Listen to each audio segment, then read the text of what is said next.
Brian, welcome to the show. How are you doing today? I'm doing great. How are you guys doing? Awesome. Doing Our good. Very good. first, thanks for asking. Our first question that we always like to ask our guests is, what are you doing to nourish yourself right now? To nourish myself, well, lately I've been enjoying these shakes that I've been making in the morning. I was fortunate enough to spend some time with Dr. Mercola at his house like about maybe 3 or 4 months ago, and he showed us a new way to make a smoothie.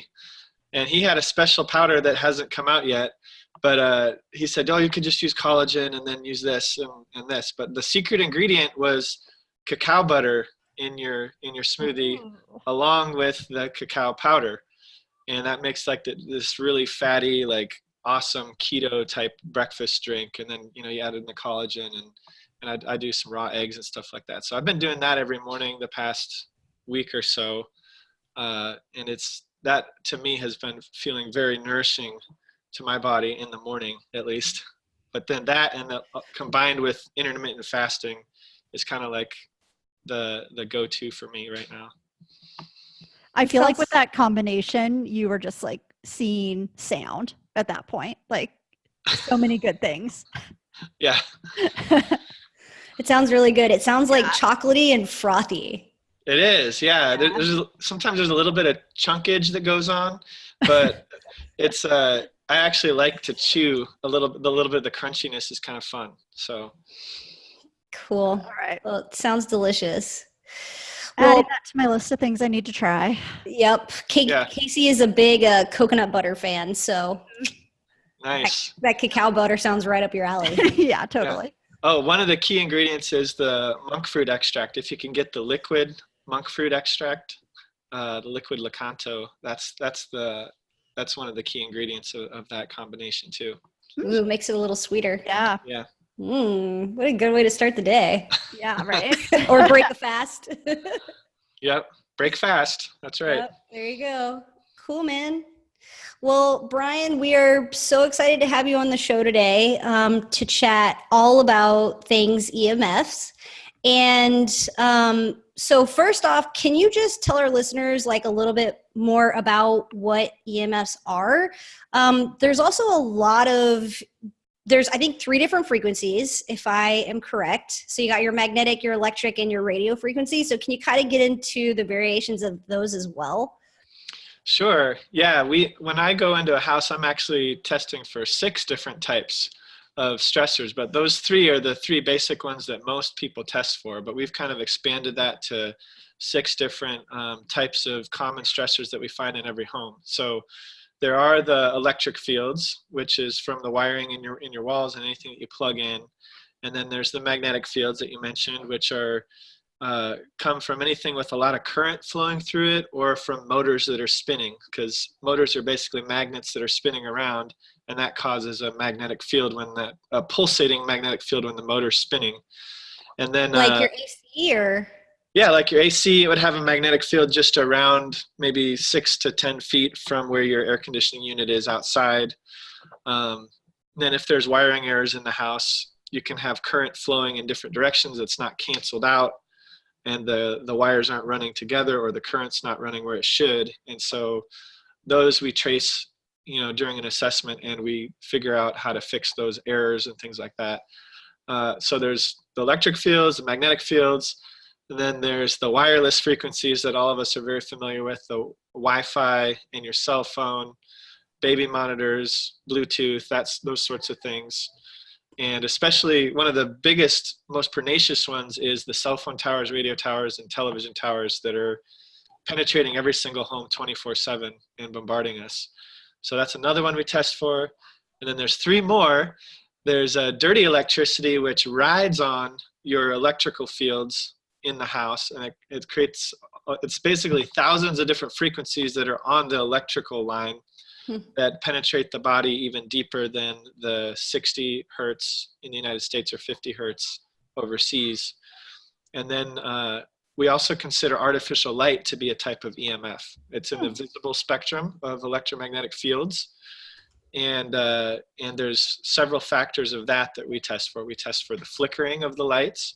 In nature, you don't get any flickering whatsoever from lights unless you're running through a jungle when there's sunlight and there's like, there's like, if like there's a little bit of flashing light going through as you're being chased by that jaguar, like I'm sure you have when you spent time in the jungle before.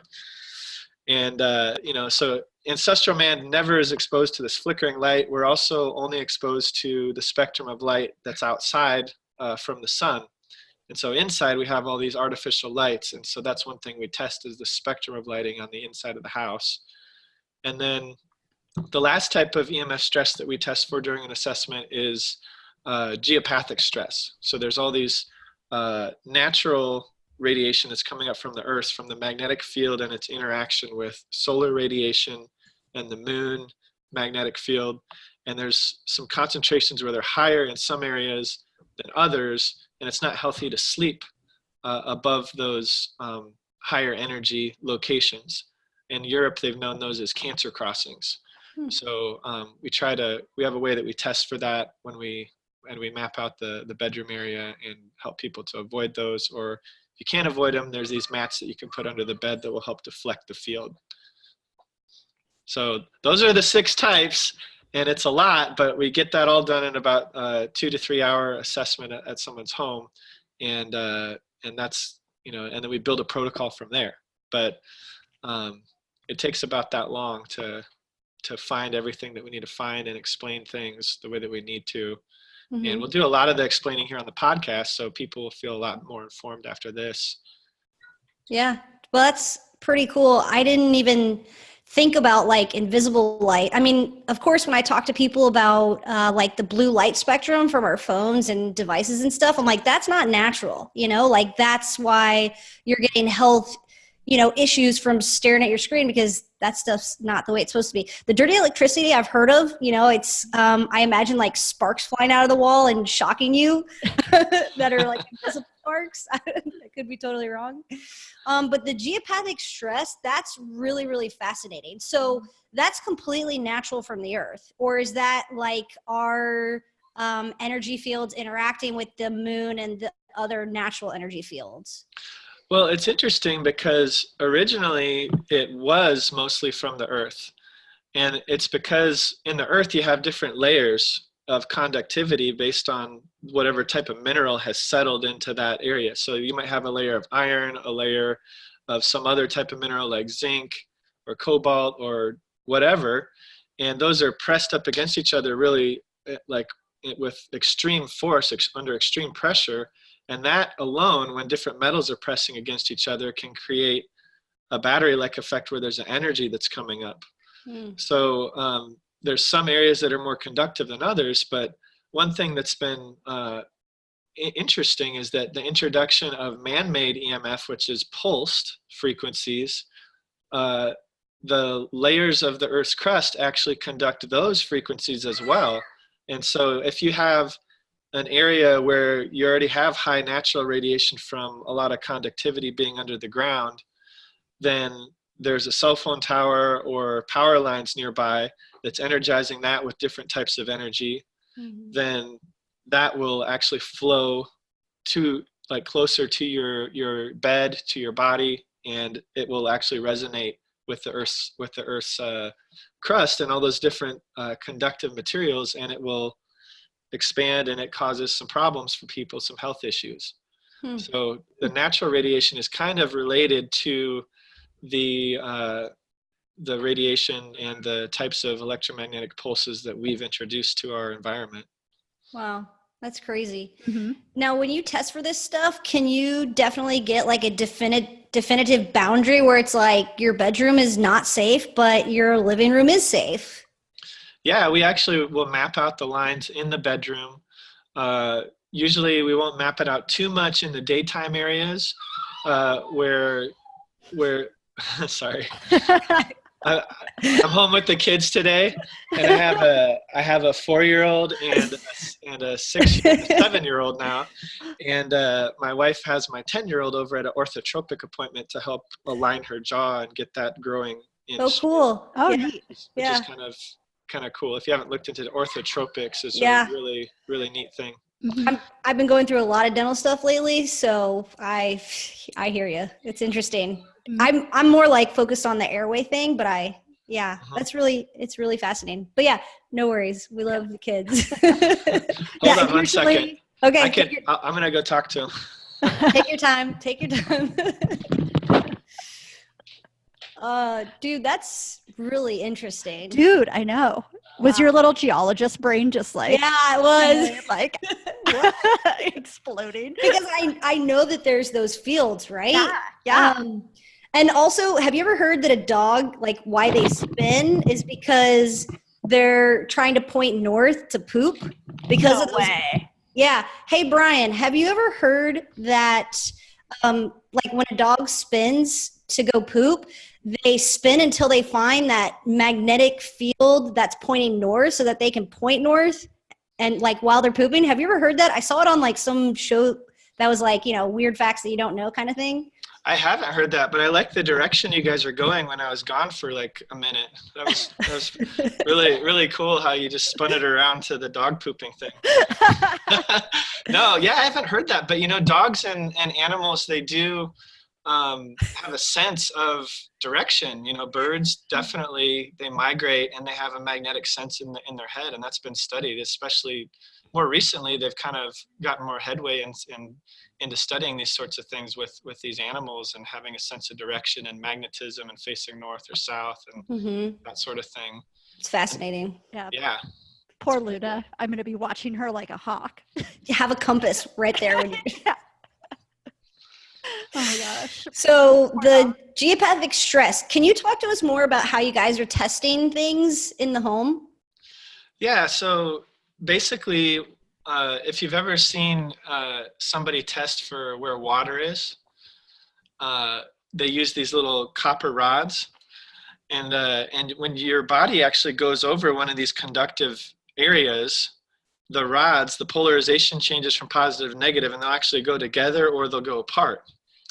And now what I found was that I do a lot of manual therapy work with my nutrition practice, like the reflex points, but then also the kinesiology. And then with applied kinesiology, they have these vials that have like the energetic imprint of the different energies. It could be a food represented, or a metal, Parasite. or a parasite, or whatever kind of stressor. And so I had this woman overseas make me these vials that were for the various types of geopathic stressors. So there's underground flowing water is one type. There's fault lines. There's this phenomenon called ground mixing.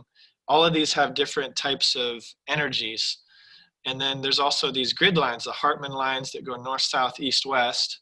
And that's more the interaction between the Earth's magnetic field and the solar radiation. And the Curry lines, they go northwest to southeast and southwest to northeast. So those grid lines are all over the Earth, every 12 to 15 feet. And we can detect those with the rods when we hold the vial that goes over those. And so you can actually see where all these lines are and map them out in the bedroom. And then a lot of times what will happen is it'll correlate with some kind of joint pain or issue that the person's having. And over in Europe, like I was saying earlier, they've known those as cancer crossings. So they were actually correlating them.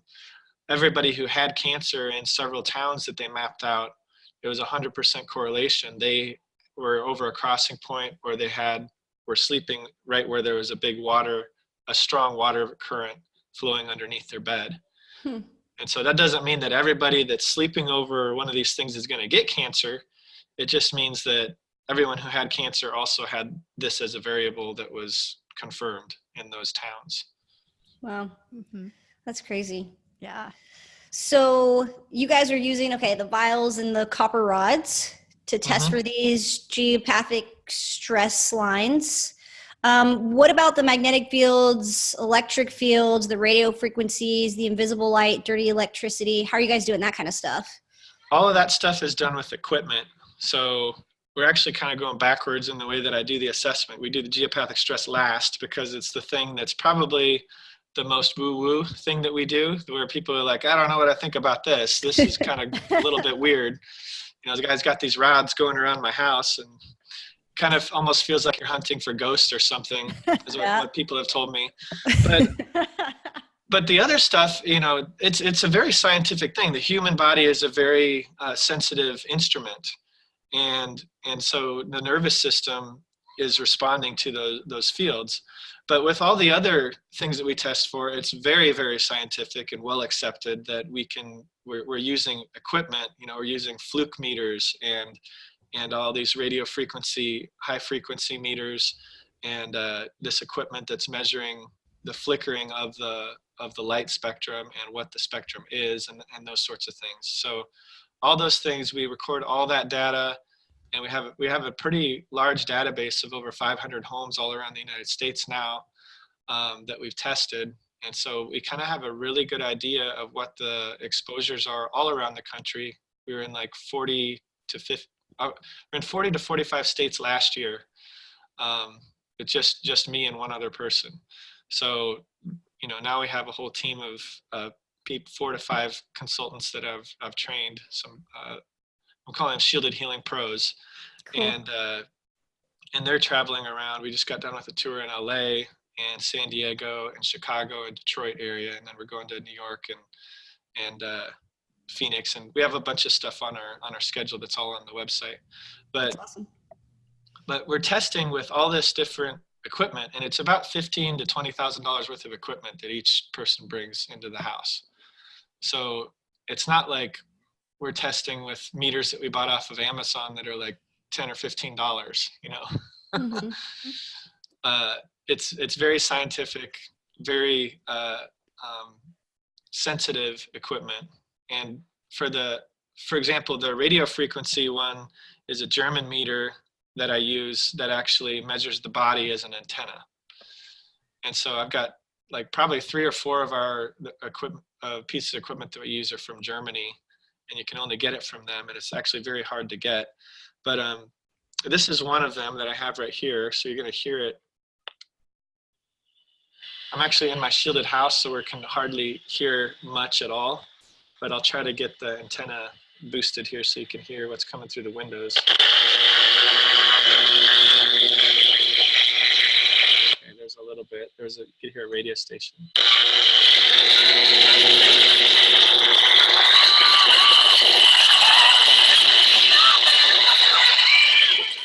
So there's a high-pitched sound that you can kind of hear. The high-pitched sound, that's the cell phone towers.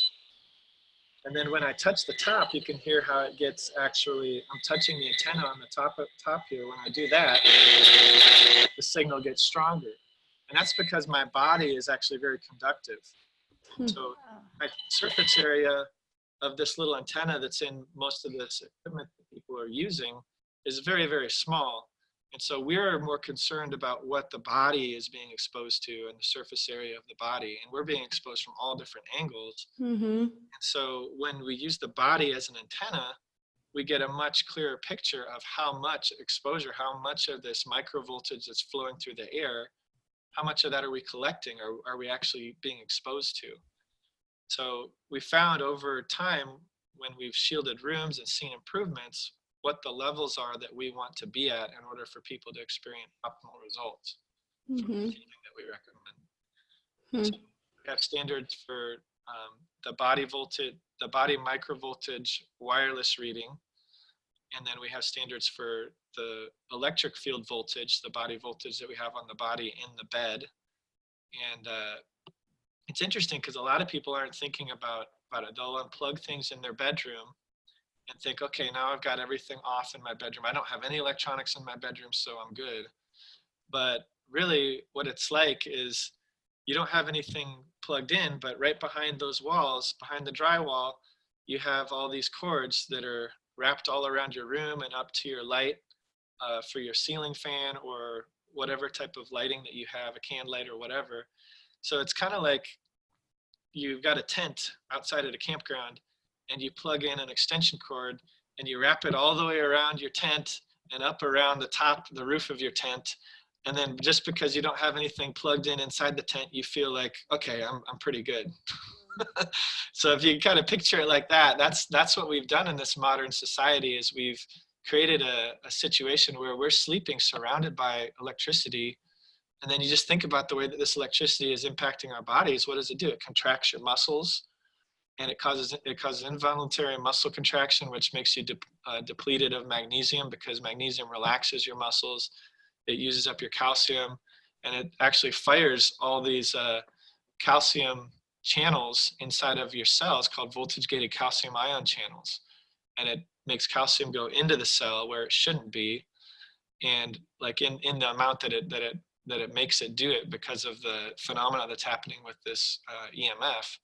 And it causes a oxidative stress release of this product called perioxynitrite. And it's a potent oxidative stressor that that's pretty extensively researched if you search for it in the literature. Mm-hmm. Yeah. Wow. So, okay, testing people's homes and finding these frequencies. What are some of the recommendations? How are you guys shielding houses? Like, what would someone do? Well, I guess let me back up and ask this question. So I know you guys are going to people's houses and you're testing and finding these levels, and then obviously shielding their homes and making it a safer environment. What about people who are getting devices like off of Amazon and testing their own homes? Do you have devices that people can use off of Amazon that you're like, yeah, this is okay, I would recommend it, or they're really not accountable?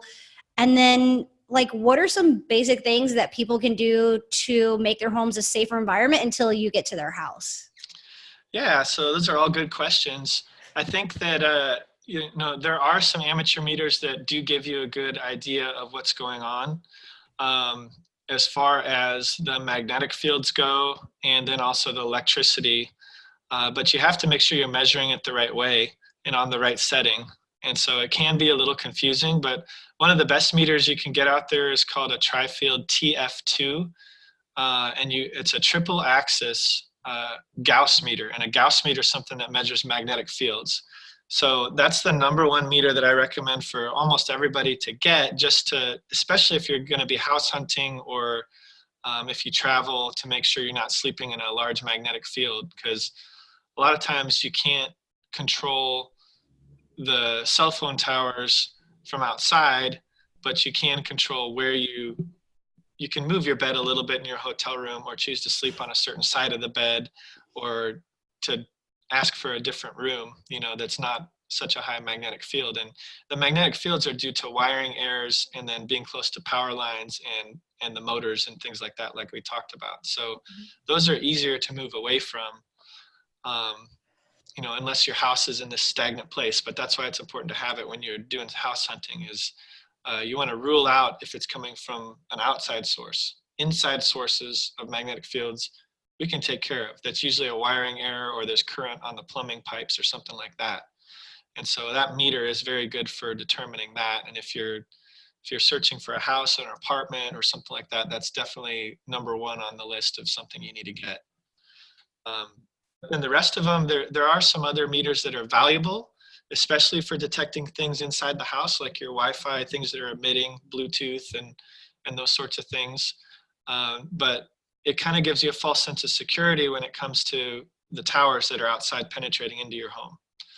You need a different type of meter to measure that, and one that actually measures the body as an antenna. And that's an area where I personally differ from a lot of other people and professionals that are out there doing this.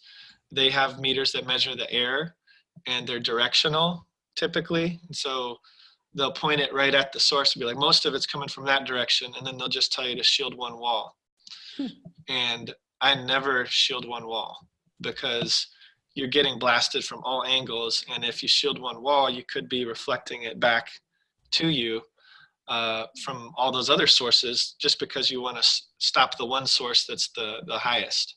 And sometimes, and when you point it right at it, you're like, yep, that's shielding it, it's doing better.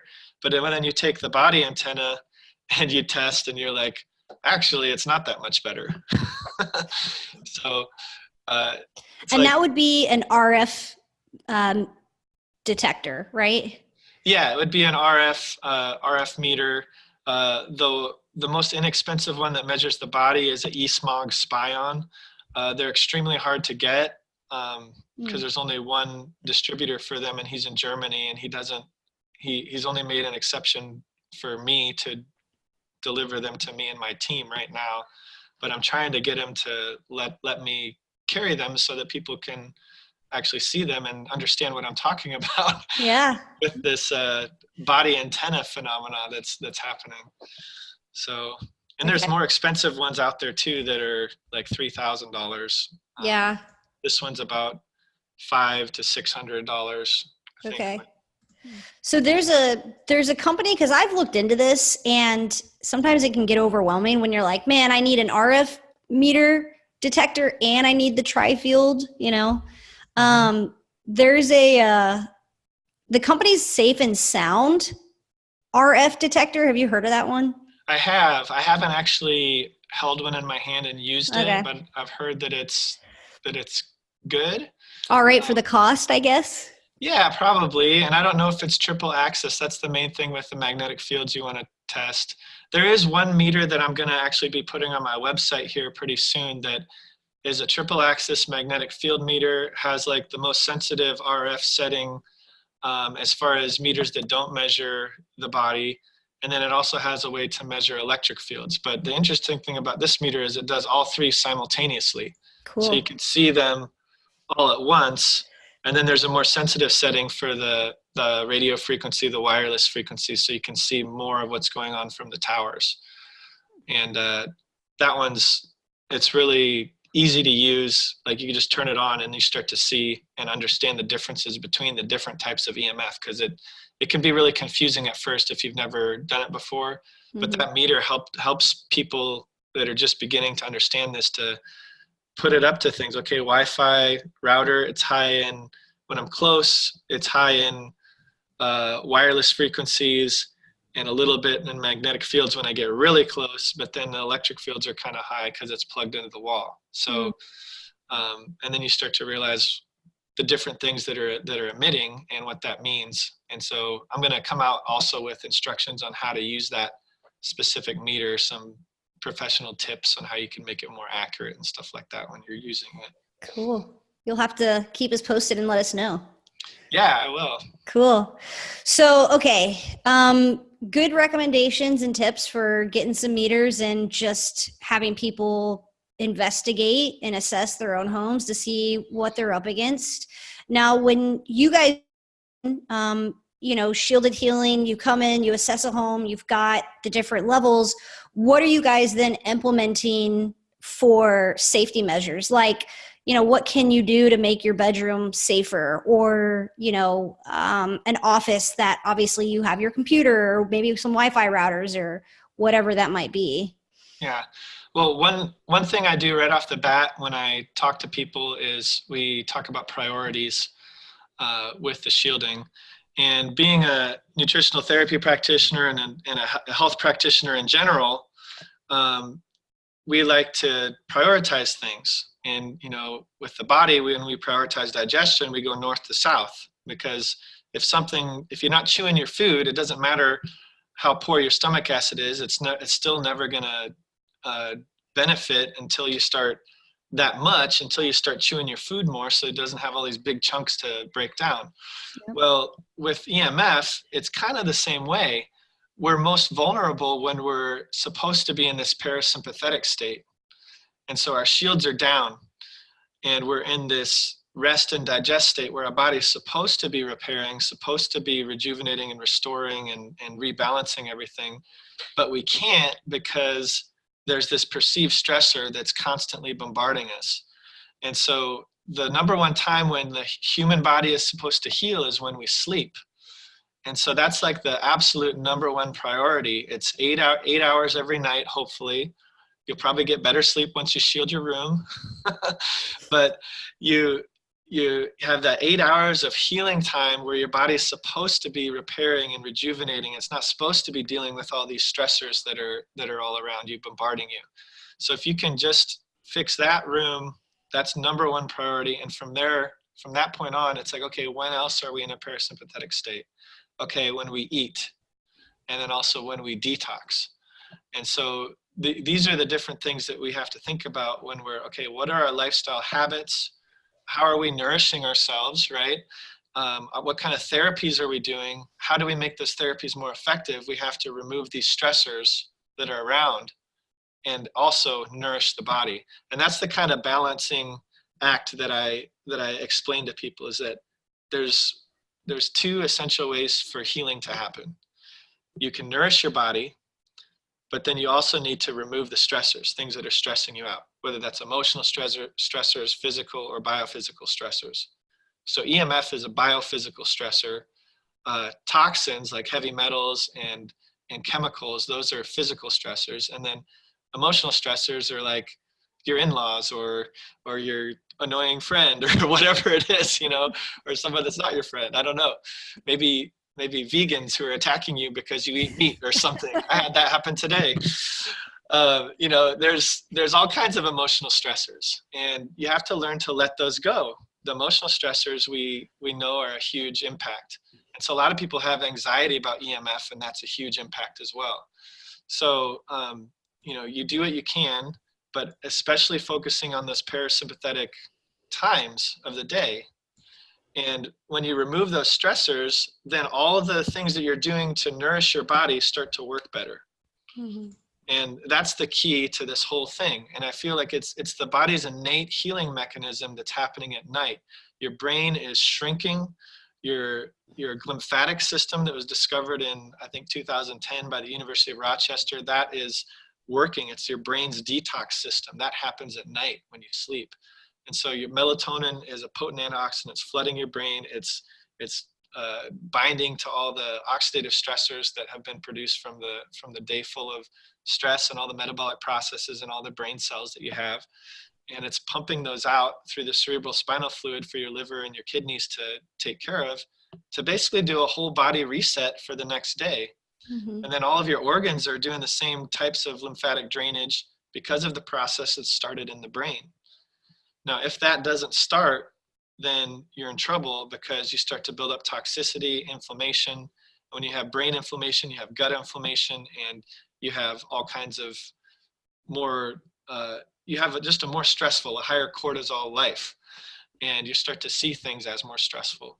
So really what needs to happen with these recommendations is a lot of people will get caught up on, oh, what about my blender? What about my coffee pot? What about my, you know, my phone being plugged in and like this or that during the daytime? The body's actually, your body actually has a sense of being able to handle a lot of stress during the day. And when we're outside in the sun, we're getting UV radiation. It's a type of stress that's ionizing radiation from the sun. And we know that the UVB helps us to produce vitamin D, so there's a benefit, but being out too long, if your body's not prepared to receive that light, you can cause some damage. And there's also cosmic radiation and other types of ionizing radiation. So our body's actually built for dealing with stressors from the sun and also stressors from our environment, predators and things. You know, during the day, a loud noise doesn't really scare you as much as it does at night when your shields are down and you're in this more relaxed state. So you're actually built to handle stress, including EMF stress, better during the day. At night is when you really need to focus. So that's number one, nighttime, and then when you eat and when you're detoxing. And those are kind of what I recommend to people to focus on.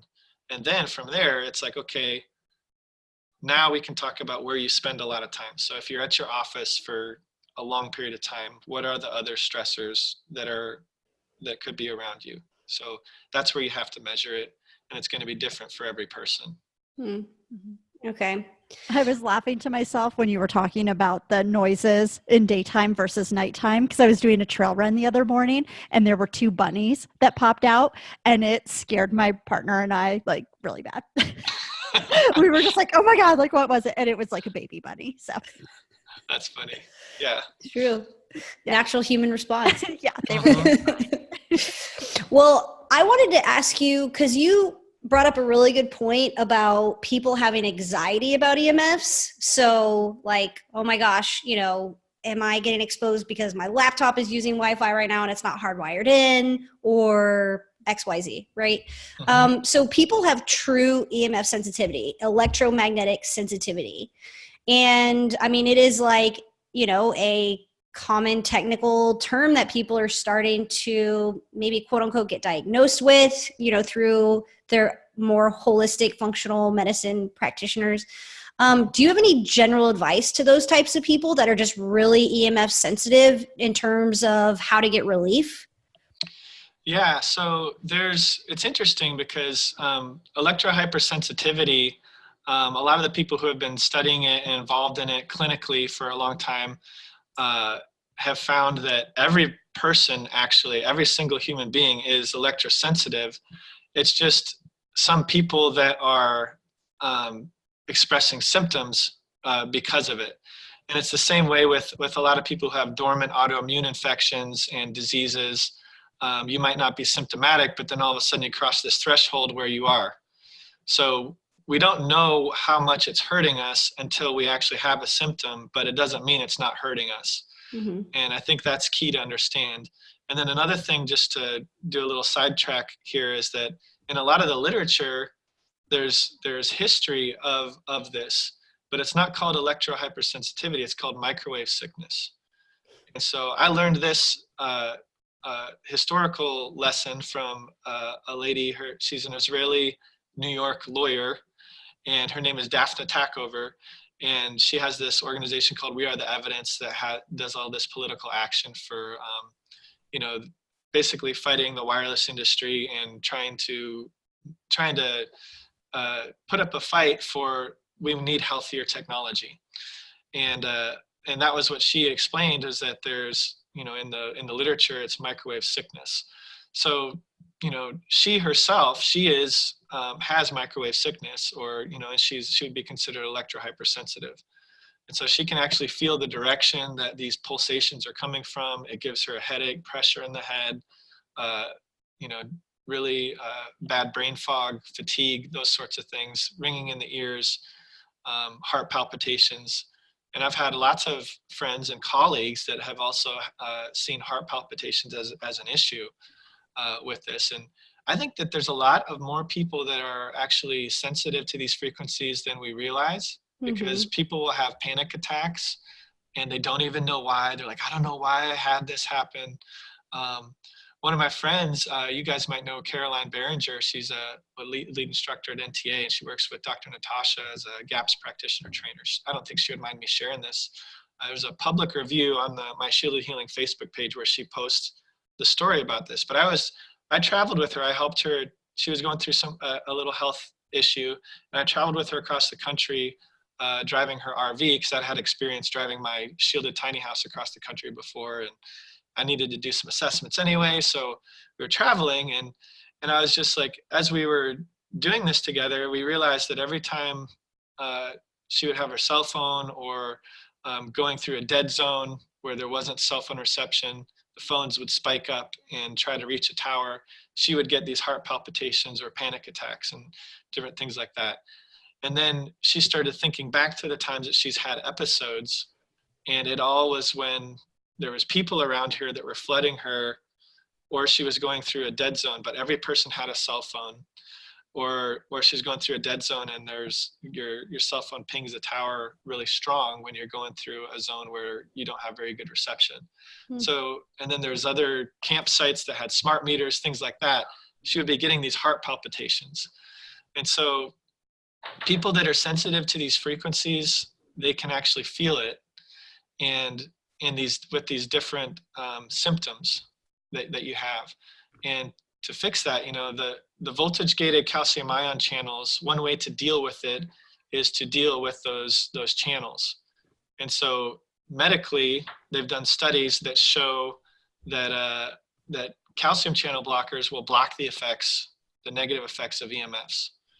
Now, that's not a sustainable way to deal with this, because we're constantly bombarded 24/7. We can't just blanket put everybody on calcium channel blockers. I wouldn't even go on them myself.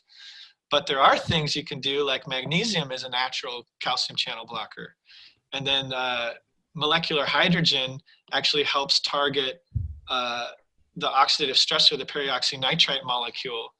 And that is something that that is very important to understand, is that, you know, you can take some antioxidants to help combat this because it's causing oxidative stress, but there is a point when you can take too many antioxidants and it can have a reverse effect in your health. So this peroxynitrite and molecular hydrogen will actually target that so that it's no longer causing an issue, and it will stop. It only targets it, and then if it doesn't use it up, it doesn't like overdo the cancellation effect, if you will. So there's different protocols you can use to help people that are sensitive to these frequencies, but it's the basics. You know, it's get rid of all these other stressors first and start rebuilding the gut lining and the brain, and because these frequencies actually do cause a leaky blood-brain barrier. That's been proven over and over again in many, many studies. And also, you know, because it causes that leaky blood-brain barrier, it causes brain inflammation and gut inflammation and basically leaky gut as well. So it can be like one of the root causes of the problems that we have in our food paradigm. Like when I was doing more nutritional therapy work, I was always trying to heal people's guts. Heal the gut. Oh, okay, your gut's leaky again. We've got to put you on another gut healing protocol. Okay, and then you do really well for a while, and then the person gets off track just a little bit. They just had a little bit of gluten. They got glutened one time when they were going out to eat, and then it comes back, you know. What I've found is that after a person shields their room, their gut has this resiliency that was never there before. And they can go out and they can cheat a little bit, and it doesn't have the same effect as it once did. So your body's healing, and that's because your body is healing things every single night, and you're getting better and better and better. And that's the time when your gut is actually healing. It's not just from taking the supplement and giving you the resources that you need to heal. It's the timing of it is your body is actually healing at night. And if there's no stress to deal with at night, then your body is able to go into a deeper healing state and kind of make more headway in the whole healing goal that you have for your body at night. That totally makes sense. Yeah, you have to remove the stressors, whether it's physical, chemical, emotional, EMFs, whatever it might be. You got to get down to the root of that. Yep. So, okay, very cool. What about, so Brian, you have kids. How do you protect your kids, right? Because obviously in today's world, it is an epidemic of kids staring at the screen. There was a survey done in 2014 by the American Academy of Pediatrics that showed that 75% of 4-year-olds possess their own cell phone. Oh my gosh. Right? Wild. So, and that was 2014, you said? Yeah. Holy cow. Yeah. Wow. So they're also saying that EMFs are, there's clear evidence that EMFs might soon be reclassified as a class 1 definite carcinogen, because there was a study done on rats, and when they were exposed to high levels of EMFs, it caused tumors in the rats. So they're saying it's like almost as bad as tobacco and asbestos, which is nuts. So, you know, parents give their kids a phone just to have them chill and sit there at dinner or when they're out and about, whatever it might be. The iPad thing drives me wild. I can't even fathom giving my little less than 2-year-old an iPad just so that they'll sit on the couch and not move around. What kind of information can you give to parents in terms of EMFs with their kids, the damaging effects, really reduce the screen time? Obviously, I guess if you hand them a device, put it on airplane mode, or just knock off the Bluetooth and the Wi-Fi. So can you talk about that a little bit for our listeners here? Yeah, well, you hit on some really good tips right there. So, airplane mode, turn off the Bluetooth and Wi-Fi. If you have to, pre-download things like movies or shows or things like that, there's usually an option for that. that you can do with most iPads and even phones and things like that. But really, beyond that, I think that parents don't really actually want their kid to be looking at the screen. I think there's something in us that really doesn't even really want that. We're just resorting to it because it's easy and it's there, and I totally get that. And it's hard sometimes because you want to get the dishes done, you want to do something, or you want to have just some me time, and it's easy to just hand them a device and because they want it. And why do they want it? They're always seeking that. You start to realize that it's a lot like candy. And so if you start to treat the tablet and the phone more like candy, which you should, because there are lots of studies that show it has the same blood sugar response as having like a donut for your child. If you every time you give your kid a tablet, you just think in your mind, okay, this is a donut. Wow. This is a donut. Wow. And you don't want to give your kids donuts all day. No, you don't. Wow. And so just think about it like that. And it's not only the EMF, it's also the blue light and the flickering of the light that's on the screen. The flickering causes a stress too that can raise the cortisol and raise the blood sugar. It's not just the blue light.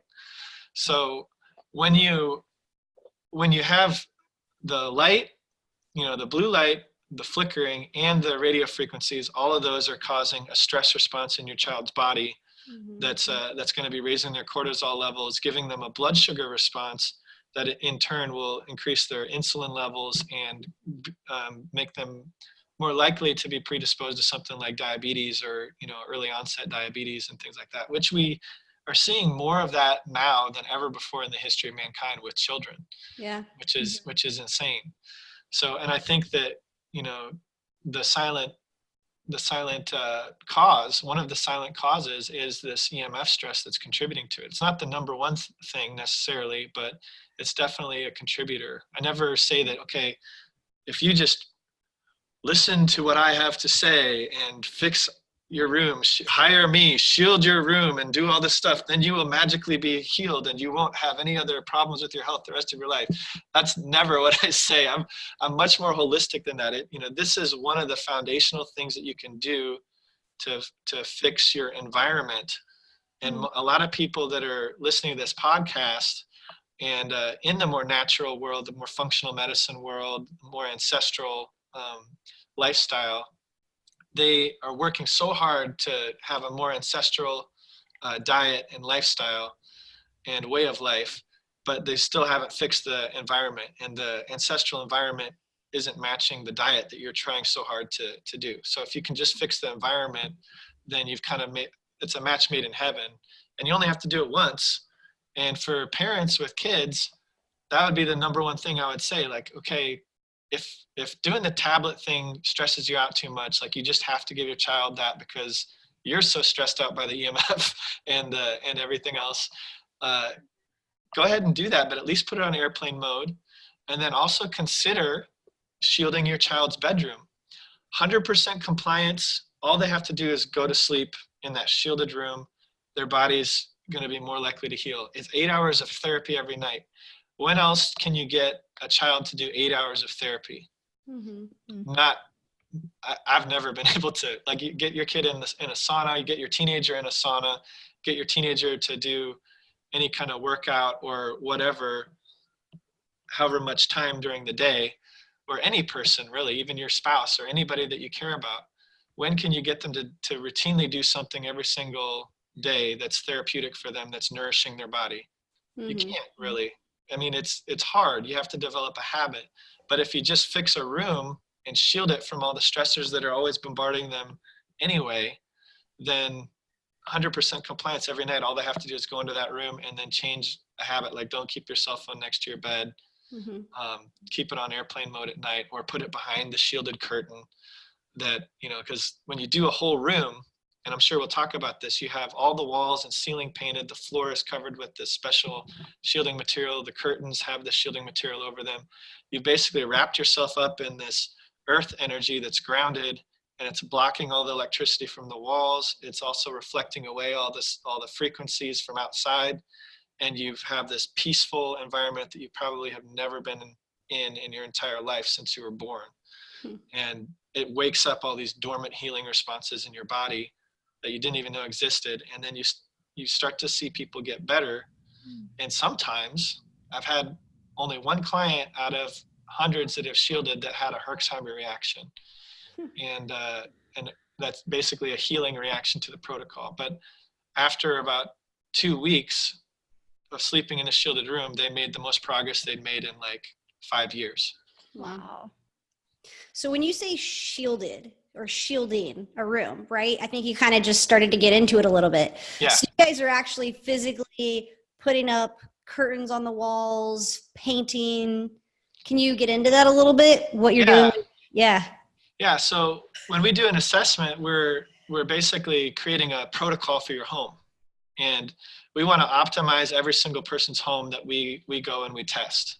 And so we're going to give you a sheet that has every single thing that we recommend that you can do based on what we found at your home, and give you options on and help you prioritize that. And then what we'll do is once you purchase the materials, we'll help guide you through the process, or your contractors, or we might have people in our network that we can recommend to get that work done.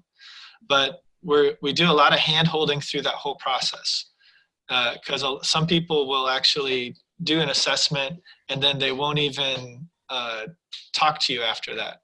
I've had stories of people having 3 or 4 people come to their house. They never found out they found out how bad it was, but they didn't find out any action steps or anything to do because of it. Or they told them that they could do this or they could do that, but there wasn't the confidence, because these people often don't actually do a lot of shielding. And I think it's because it's more focused on the building than on the person. And I really want to focus on the person and healing the person and recreating that whole ancestral environment. That's kind of my focus. Mm-hmm. And so in order to do that, we have to shield. We don't live in an environment where we can't do that, where we can get away with not doing that anymore. Mm-hmm. We're just so inundated by this that in order for us to heal the way that I've seen it work, we have to actually shield a room. And the way we do that is with this conductive shielding paint. It's black paint, that's carbon and graphite. It's 0 VOC, doesn't have any odor at all, nearly no odor at all. And you paint that on the walls. There's 2 layers that have to be applied in a specific order. And then you can paint whatever color you want over top of that. Mm-hmm. And then there's this grounding tape that's sandwiched between those layers, and that goes into the ground of the home. And then we have this fleece that you can put under the floor, and these curtains that you can put on the window. But the idea is that you're trying to recreate this ancestral environment that allows your body to heal at night.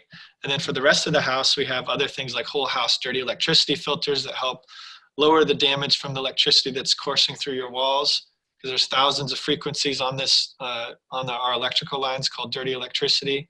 Mm-hmm. And if you can filter that for the whole home, then it helps to kind of lower the stress level. And, I've seen it measurably reduce blood sugar. Like people who track their blood sugar religiously, after installing one of these whole house filters, their blood sugar will drop by like 5 to 10 points. Yeah. And without changing anything in their diet or whatever. So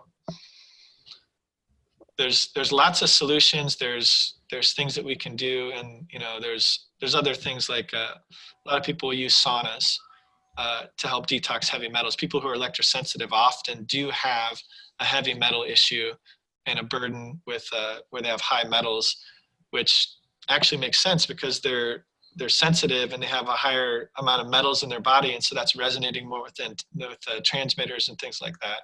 And their body's a little more conductive in the tissues and everything. So these people need a detox, but they can't tolerate a high EMF sauna like these far infrared saunas. Many of them are.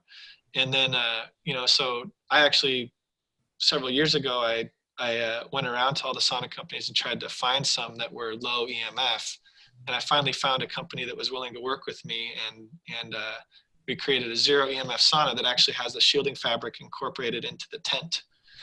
And so we now offer that product on our website, and it's a fully shielded. There's zero body voltage, zero magnetic field exposure, and trying to create that truly parasympathetic healing environment for detoxification, so you can get that deeper detox going in that situation. So the room combined with a sauna that's zero EMF, and then leading a healthy lifestyle like you teach on this podcast. Those are some of the main things that we can do to help heal people from sickness and also optimize your health.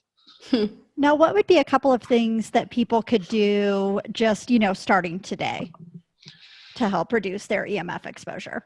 Yeah, so just today, I mean, you can do things like unplug things in your room. That's going to help lower your exposure to the electricity coming out from the walls. And then turning your phone on airplane mode. Never put your phone on your body. I don't even do that when it's on airplane mode unless I have it in a shielded pouch. So there's like a little Faraday pouch you can get from various websites. I think they even have them on Amazon, and you can put your phone in that and it will block the signal. But you want to put it on airplane mode before you put it in there, because otherwise your battery's going to run out. So it's kind of tough, because in order to fully block a signal, you actually have to stop the function of the phone. And a lot of people want to get, there's some stickers and pendants and different things out there that say that they magically protect you from these things, but I don't think they actually protect you. They may either be eliciting a placebo response, or they're supporting your body in some way to deal with general stress. And so, I know a lot of people, really good people, really intelligent people, that have these things on their phones, or they put them on their routers or whatever, hoping, crossing their fingers and hoping, even though they don't understand how it works, that it might protect them. And that's fine. You can, people can use those things, but I've never been able to measure a difference with those types of solutions. So, the key thing is to get the thing on airplane mode, keep it away from your body, and then turn off your Wi-Fi at least at night. Okay. So, and anything that's emitting, I mean, Apple TVs are emitting constantly. If you have a printer that has Wi-Fi, when it's on, it's emitting a Wi-Fi signal just like your Wi-Fi router. And so only use your printer and when you need it. You're not printing all day unless you work at a print shop. So just leave your printer off and turn it back on when you need it. And same way with anything that's transmitting. When you need to use your phone, turn it on, off of airplane mode, and use it, or check messages. But I started using this app on my computer too, called Iris. It's a blue light blocking app. Maybe you guys have it on your computer too. But it tells you to, it has a setting on there where you can take a break like every 30 minutes. It's just timed, and it'll just kind of dim the screen. I think that kind of thing is really good too. Like, at least for your phone, like keep your phone away from your body for a certain amount of time at least. And just turn it on airplane mode. When you do that, it forces you not to listen to every ding that comes in, every notification. And you can also turn off your mobile data, and it stops pinging the tower every second for updates, and it will lower your exposure by about 1,000 times. Wow. That's cool. What about, so putting your phone on airplane mode and obviously keeping it away from you, what about when you're sleeping? Like, is it okay to have your phone on airplane mode but still next to your bed, or does it still need to be like, 6 to 12 feet away from your head? Well, what I do, and I've measured this, is I keep my phone on airplane mode, and like when I need to get up in the morning, I usually wake up with just naturally at the right time. But if I need to wake up earlier than normal, I will actually use my phone as an alarm, but I don't charge it in the wall. I have a power bank, like a battery, like one of those portable power banks. And I use that to charge my phone at night, unplugged from the wall. So it's charging on battery. And that type of electricity is direct current DC. That's the same current that we get from the earth. So that's not affecting me, even if it's a foot away. It's not affecting me. Oh, interesting. Okay. But there is something that does affect me with the phone. So a lot of phones, like when you wipe your hand in front of it or wave your hand in front of it, it'll like turn on like the display for the clock, you know? That's because it's emitting an infrared pulsed signal. And so there's a pulsation with a lot of these, like an infrared sensor it's a motion detector. So it detects motion and then it'll turn on. So my phone emits a pretty significant flickering of that. And I could show it to you if you can hold on a second. Just a second.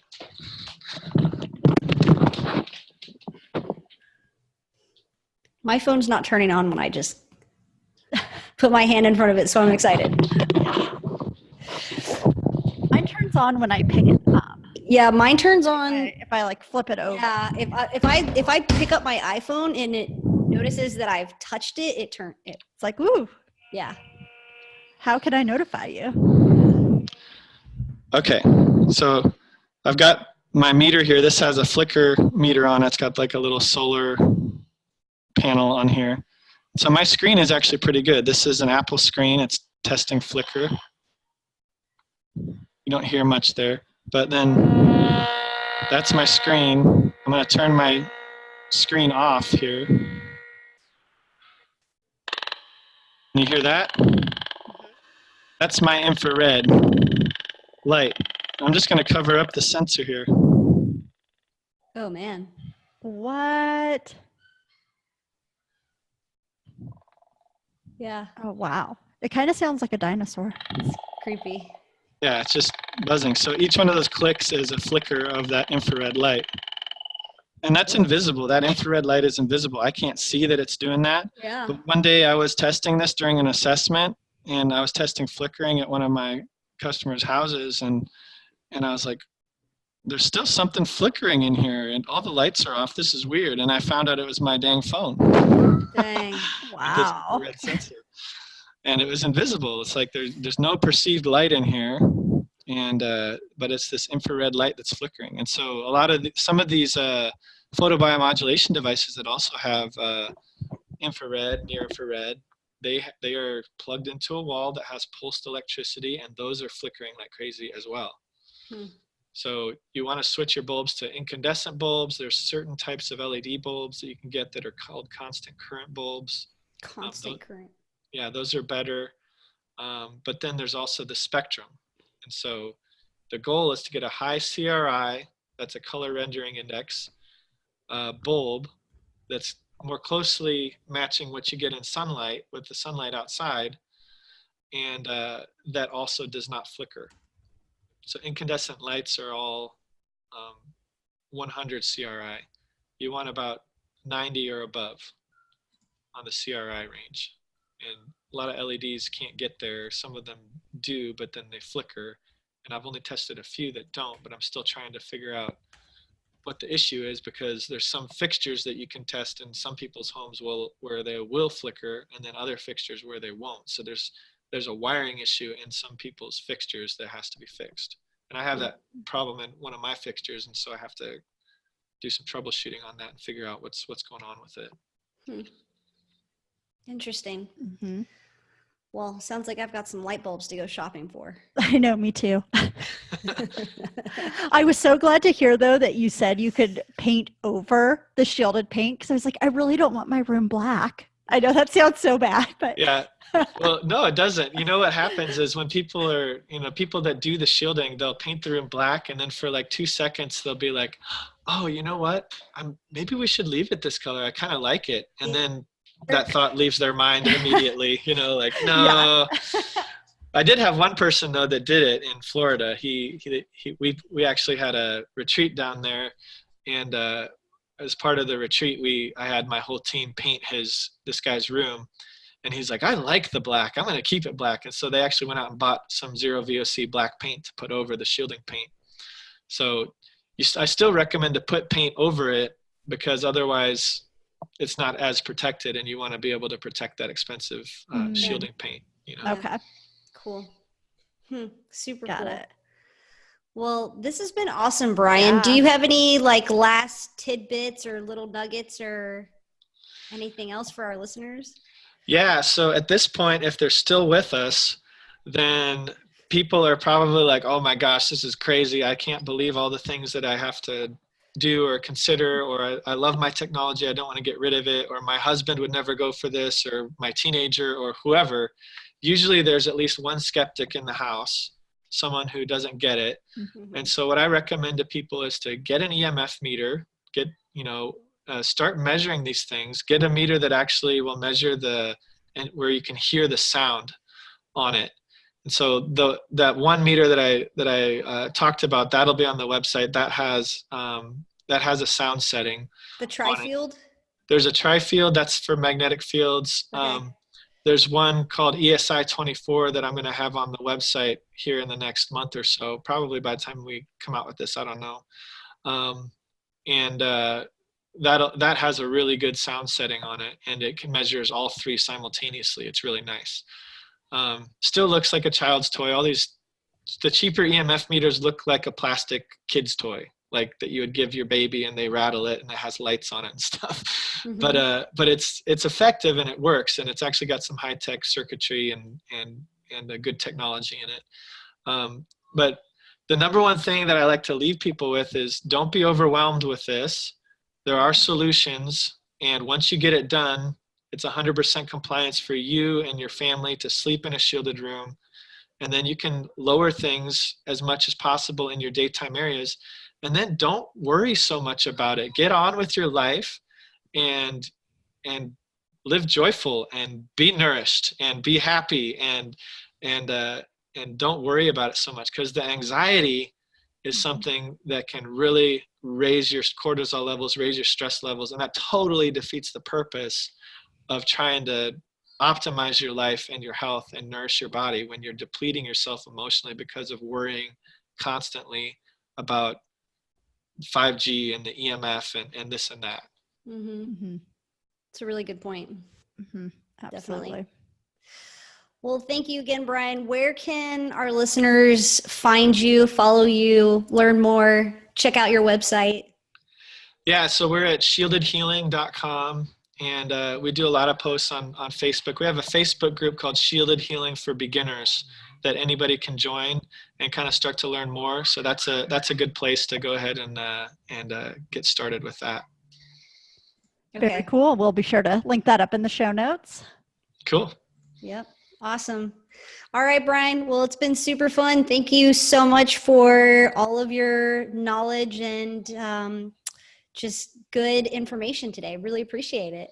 Yeah, you're welcome. I'm glad you guys could have me here. It was really great to talk to you guys. It's very fun, actually. I haven't done a two-person interview in a while. It's a whole different dynamic. I like it. Yeah, we love it. Yeah, we do. It's like a talk show.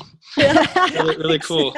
Except nobody cried. Dang it. Oh yeah, I could tell you a few stories that might make you cry. No chairs were thrown. Gosh. We'll save them for round 2. Yeah, we need to up our game. All right, thanks, Brian. Yep, you're welcome.